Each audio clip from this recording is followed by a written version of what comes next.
To all those reading this, I am not a sick man. That's what they want you to believe. My superiors, the bosses, the men upstairs in the New York Fire Department, who have described me as delusional and suffering from post-traumatic stress. They cannot, and will not, silence me. I am not delusional, nor sick for that matter, but as healthy as any day in my 48 years on this planet. So if they think that by putting me on a sick leave will stop me from talking, well, then they're wrong. Very wrong. I warned them. I told them that if they did not listen to me, I would go public. And I guess this is it. I am forced to share my account on the internet because I want answers. I want to get closure on the deaths of my 2 colleagues, 2 of my closest friends, who went down with me that night into the Manhattan sewer, but didn't come back up. I want answers for their families, their wives, their children, who need to know the truth about what we saw. I want the public to know about the monster lurking underneath New York streets. And that's why I write now. So let me start from the beginning. 3 months ago, myself, Robson, Matthews, and Johnson were on night shift when we received a call at 0100 hours. We were actually playing ball in the court when Lieutenant came and told us there was someone stuck in a sewer on West 15th Street. He wanted us there ASAP. That's what we're here for, boss. Before sinking a 3-pointer and receiving the middle finger from Matthews. Exactly 2 minutes and 10 seconds later, we were on the road. Approximately 12 minutes later, we were on scene. Even though it was early in the morning, the busy Manhattan street was filled with young revelers walking between nearby bars and clubs. Matthews was driving and pulled the fire truck beside the sidewalk. We got out to find 5 college kids standing around an open manhole, their rusted grate lying at their feet. "What's the situation here?" I asked upon arrival. Across the street, thumping music spilled out of a club doorway where 2 bouncers stood, watching us, their faces illuminated by the flashing lights of the fire truck. One of the college kids, a pretty girl in a black dress, flicked her cigarette into the shadows and took a step forward. "There's someone down there. We're walking past and we heard him calling for help, so we opened up the grate." She glanced at the hole. "But a couple of minutes ago, it went quiet, so you might be too late." I nodded and walked over to the manhole. Even in the brightness of nighttime in New York, not one ray of light seemed to penetrate through its blackness. The kid stepped back as I stooped down and cocked my head, listening. Now I could hear nothing but the pulsing club music and the chatter of passerbys. Now I got out my flashlight and shone it into the hole, scanning around for the person in trouble. It was a typical arch sewer that was about 8 feet down to water level, which was perhaps a further foot in depth. I stuck my head inside and was greeted by the strong smell of sewage. "Hello," I called, my voice echoing around the tunnel. "Is anybody down here?" I pulled my head back up and glanced at the kids. They shifted their gaze uneasily between one another. "I can see no one." The pretty girl stepped forward. "We're not lying. We have better things to do with our time." I looked back at my colleagues, waiting by the truck. They all shrugged, awaiting my call. I knew none of them wanted to go down. I turned back to the manhole and called again. "Hello, is anyone down there?" I waited, listening. And just when I was about to give the kids another, harder look that said, "Thanks for wasting our precious time," I heard something. It was faint, very faint, but it came deep within the tunnels, a whimpering voice that said, "Help me, please." Now I stuck my head back inside. "Hey, sir," I shouted, "are you okay?" "No, please help me." I looked back at my colleagues. "Robson, Matthews, mask up. We're going down. Johnson, you stay up here and call for an ambulance. Whoever is stuck down there is going to need one." Johnson nodded.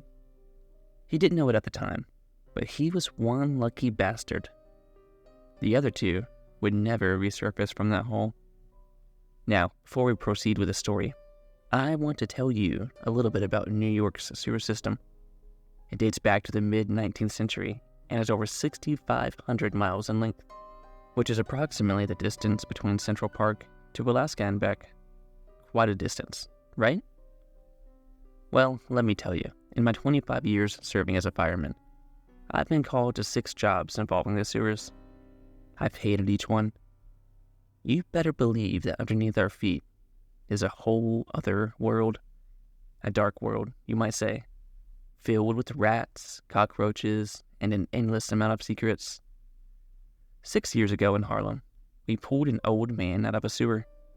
He was half blind, so he didn't see the construction work and fell into a manhole. Poor guy nearly died. Anyway, I was one of those who went down to get him. I was only down there 15 minutes, but those 15 minutes felt like days. And when you're down there, your mind is like a dog let off the leash, running away with an endless number of what ifs. What if the ceiling collapses? What if the water suddenly rises? What if that strange noise you can hear deep in the tunnel is a monster slowly crawling its way towards you? And that's what I was thinking about when we masked up, ready to descend.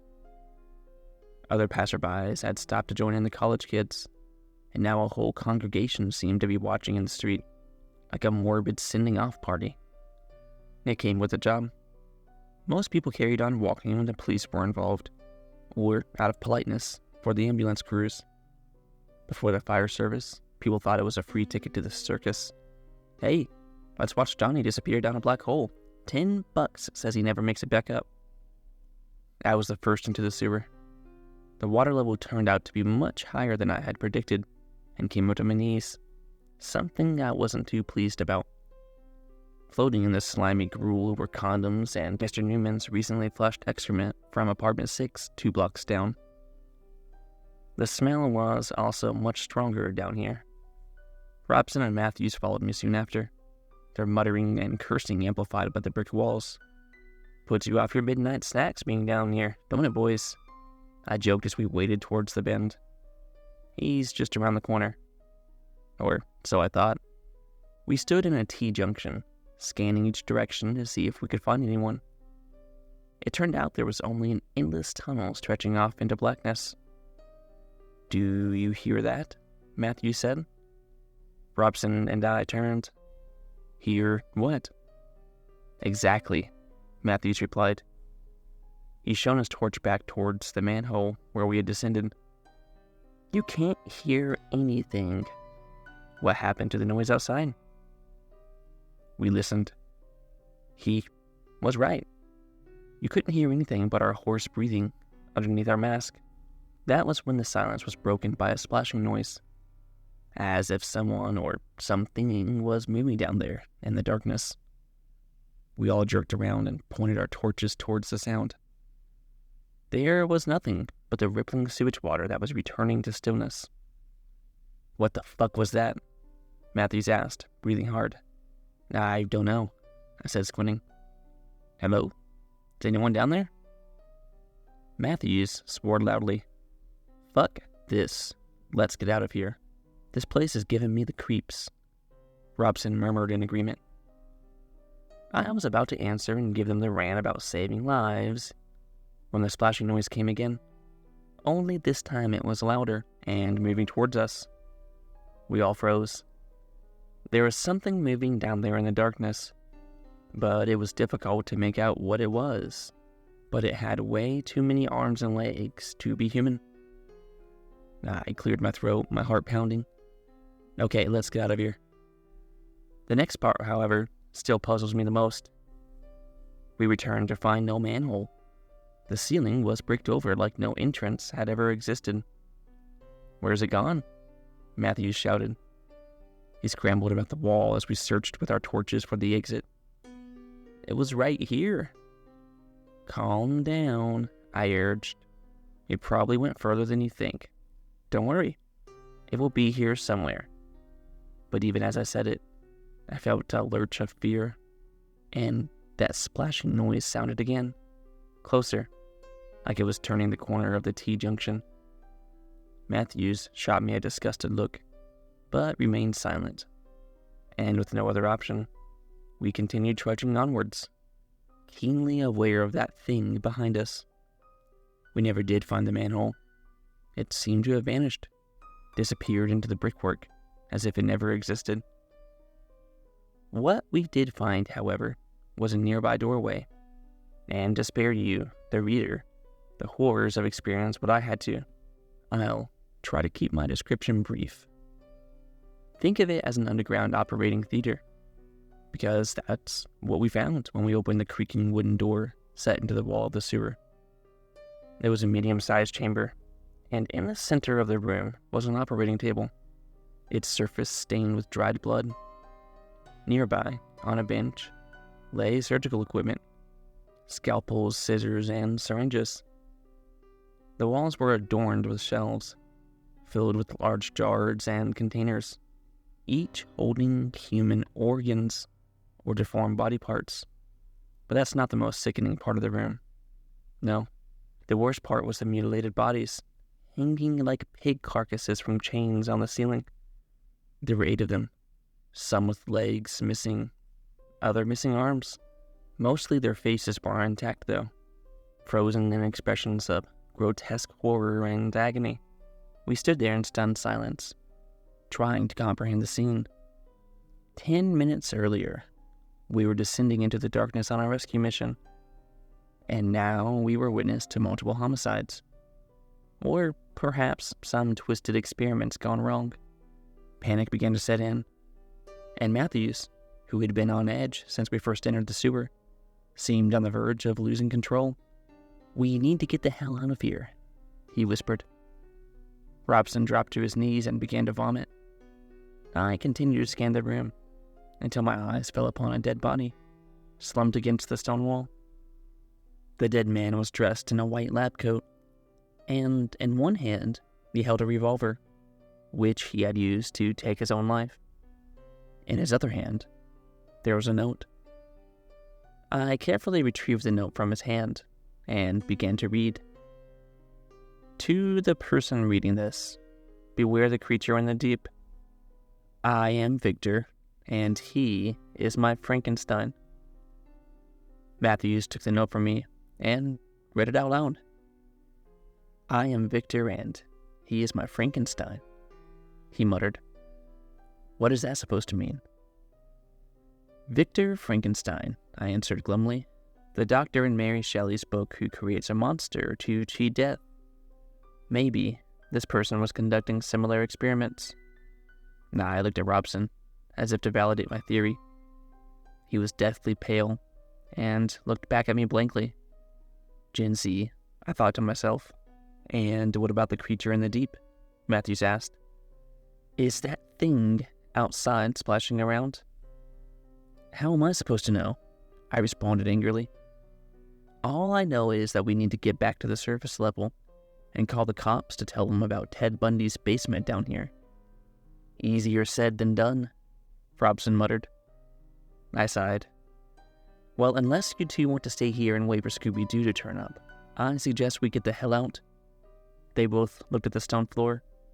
"No further arguments, I suppose." "Good," I said. "I'll go first, Robson in the middle. Matthews, you take the rear. And not for the first time." "I'm not going in the back," Matthews protested. "I value my life."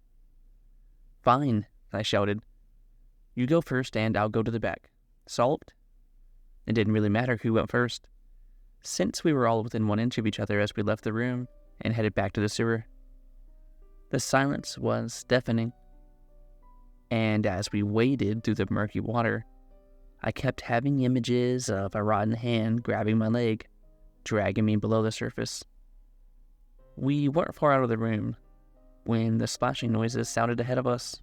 We shone our torches, and that's when we saw it. The creature. It had a human body, but it had 4 arms and 4 legs, giving it the appearance of a grotesque spider-human hybrid. Its eyes were bloodshot. The blood dripped down from its mouth as it snarled at us. This must have been Frankenstein, I thought, because you could even see the stitching around the creature's skin where the extra body parts had been sewn to the joints. There was even a wedding ring still on one of them, which glinted in the torchlight. It was unmistakably human, with features that appeared to belong to a homeless man. Its eyes seemed to glow bright red in the darkness, almost robotic. Now, I'm not ashamed to say that out of the two human survival responses, fight or flight, we wisely chose the latter. I think Robson broke first, or it might have been me. It's hard to recall amidst the chaos. But regardless of who it was, we all turned back and fled down towards the operating room as fast as our legs could carry us. Now I reached the room first, swiftly followed by Robson. Matthews, however, being big-boned is the politically correct way of putting it, fell slightly behind and barely squeezed inside the door before the snapping jaws of the creature came crashing against it. Once inside, I held the door closed while Robson and Matthews held one of the wooden shelves against it. Afterwards, we collapsed to the floor, shaking. "What are we going to do now?" Matthews cried, panting for breath. "Wait," I said. "We wait until they send a team down here to get us." Little did I know, but we were going to be waiting a long time. It turned out to be more than hours. It might have been days. I couldn't say. All I do know, though, is that the liquid in the jars filled with body parts became more and more appealing as the time went on. To call us dehydrated would have been an understatement. Those heavy fire suits had stripped us of our liquids. Even after stripping down to our t-shirts and underwear, we continued to lose more water due to the stuffiness of the room. And so we waited amongst the mutilated bodies, sharing the place with New York's very own Victor Frankenstein.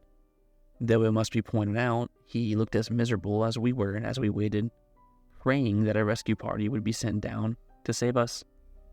Sure, we could have tried to venture outside again, but would you? I don't think so. During that time we slept, I don't know how often I remember, but I remember waking up at some point to find that Matthews had claimed the operating table. He looked cozy, sleeping on the soft padding. I felt irritated that I hadn't thought of that. Typical Matthews. I looked around to see what Robson had claimed, but where was he? I shook Matthews awake, his eyes darting around the room in confusion before registering where he was. "Robson's gone." "What do you mean, gone?" Matthews asked, his voice trembling with fear. "I mean he's not here." Matthews swore loudly and got to his feet. "We have to go look for him?" I didn't answer at first, and realized Matthews had registered the doubt in my face. "Yes," I said hesitantly. "Let's go look for him." Opening the door was quite possibly the hardest thing I'd ever done. The fear of the unknown weighed on us, and the realization that we might die in this underground maze was a disturbing thought indeed. With flashlights in our hands, we moved forward, calling out for Robson. But there was no sign of Robson, and we would never find any sign of him. To this day, his body has never been found. Why he left that room, I cannot say. Madness, possibly. I would rather not know, for the knowledge of how Matthews died is enough to torture me for a lifetime. It was as we went about searching for Robson that Matthews twisted his ankle. He caught his foot in a missing brick in the sewer, and his screams brought our search mission temporarily to a halt. Breathing heavily, I returned to his side. How bad is it? The whiteness in his face told me all that I needed to know. I can't walk. That's when a guttural sound came from down the tunnels. It was a low, inhuman growl that seemed to reverberate about the walls. Matthews and I exchanged terrified glances. The creature was coming. Instinctively, I stepped back and waited for Matthews. "Help me," he called, his hand stretched out. "Please."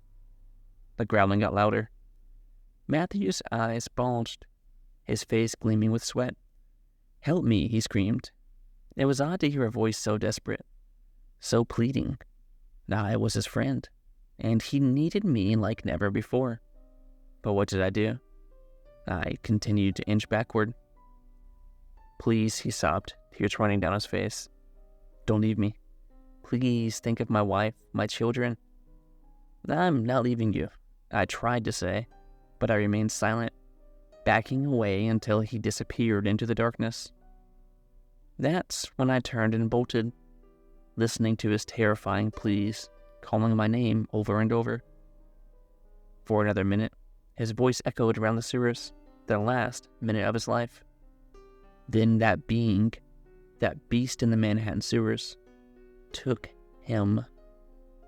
I listened from afar as it devoured him alive, the creature chuckling because it wanted him to suffer. I never did hear his last breath. They found me a day later on the banks of the Hudson River at low tide, delirious and in need of serious medical attention. They said I was mumbling the word Frankenstein repeatedly while they took me away in the ambulance.